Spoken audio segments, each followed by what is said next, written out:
大家好，这期我们来分享一个泻热消肿、止痛利咽的穴位，叫做三间穴。咽喉肿痛的朋友都可以试一试。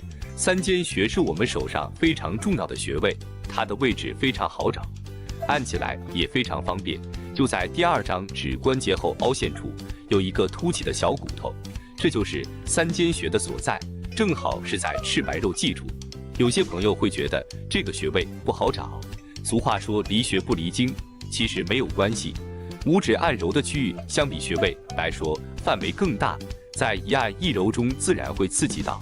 三间穴通常用来治疗咽喉肿痛、口舌生疮以及感冒发烧，通过按揉可以很好的提高穴位的血液循环。这个穴位最常见的一种按摩手法就是用拇指尖进行按摩，非常的舒服。在按揉的时候可以施加一点力度，可有效的缓解喉咙方面的问题。除此之外，在日常生活中还要保持良好的生活习惯，不久坐，不熬夜，规律饮食，自然而然的身体就会变得更加健康。